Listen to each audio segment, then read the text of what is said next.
Joe, Tim Geithner has been in the news again about his role when he was head of the New York Fed back in September 2008 when AIG was collapsing. AIG had provided insurance for Goldman Sachs and other large banks in case any of these credit default swaps they were investing in went sour. Of course, we know they went sour in a big way, and AIG was not able to bail them out.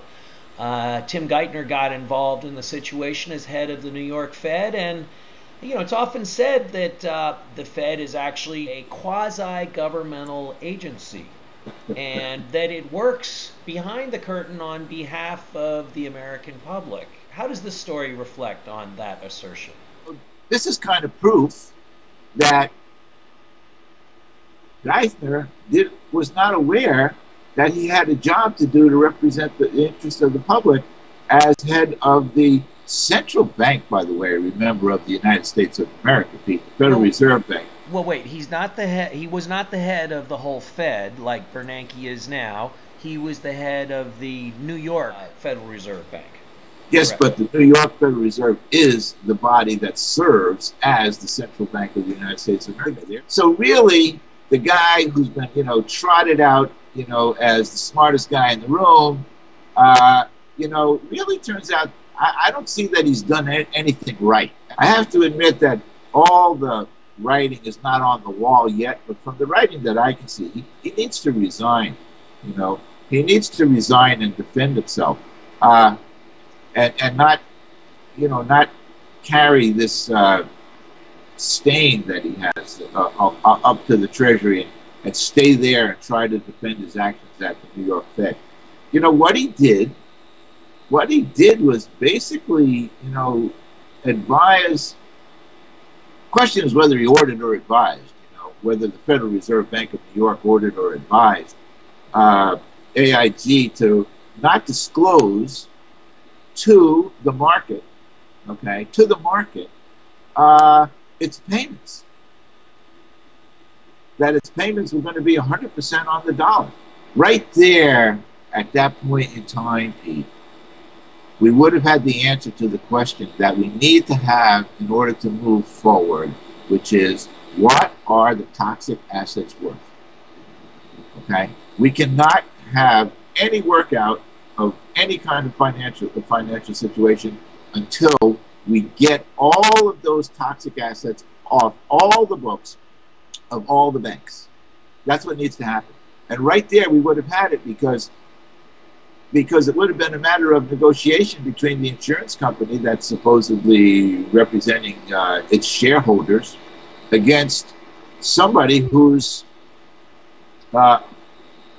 holdings they were insuring. And what were those holdings worth? It's like your insurance company, Pete. When you got a loss, you know what your loss is? This is what we're going to pay on your loss. No, somebody else stepped in and said, no, you're not going to pay that. You're going to pay the full excess. So Geithner's role, is proof, I think, that the supposedly quasi-private, quasi-public Fed that's neither fish nor fowl really ought to be done away with. Let's have either fish or fowl.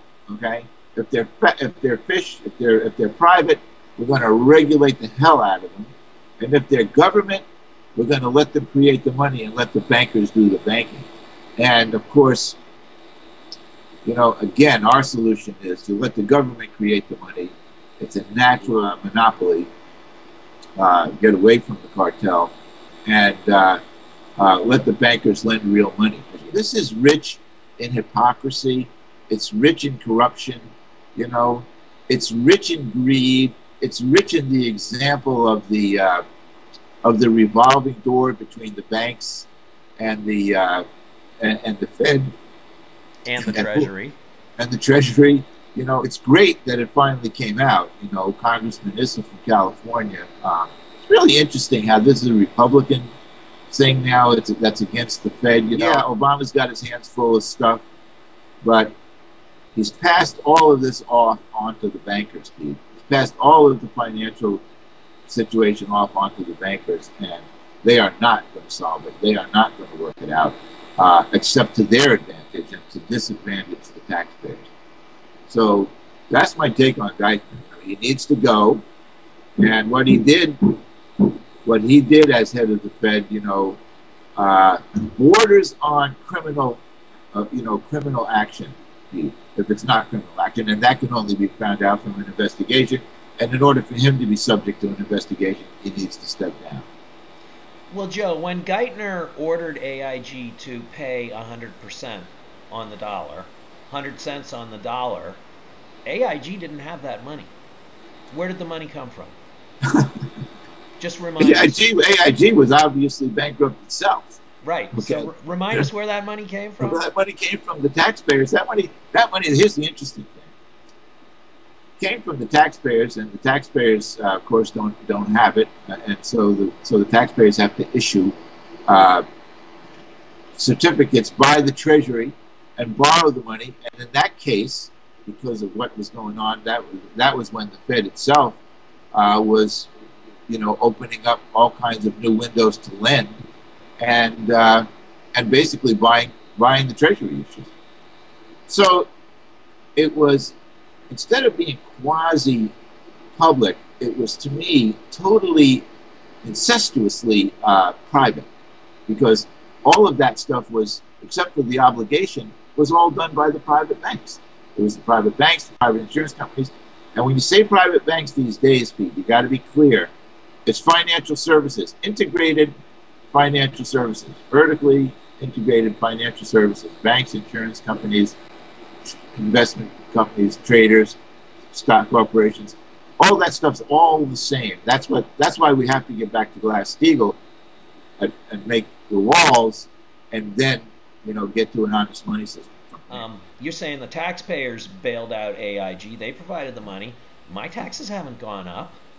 The taxpayer hasn't been asked to pay for this. When does that happen? Well, given the reality that that the Fed can actually continue to create more debt money, and just create more debt, until the people themselves, I think, can see the well, if not the insanity, certainly the folly of having a money system that allows that central bank to just keep creating money to pay the interest. And creating the money to pay the interest, I go back to Stephen LeChance's point again, that when the economic system cannot function in a way, honestly, that it's generating payments sufficient to make those interest payments, when we don't have that, we have a totally insolvent system. And that's what we have. So yeah, until we declare insolvency and try to figure it out, Pete, whether we have debt jubilee or repudiation or whatever, you're not going to see this come back to hit the taxpayers, really. You know where you're going to hit it, Pete? Unemployment. You're going to hit it in wages. You're going to hit it in benefits. You're going to see the state of Vermont going broke. Not so broke as a lot of others, fortunately, before the taxpayers.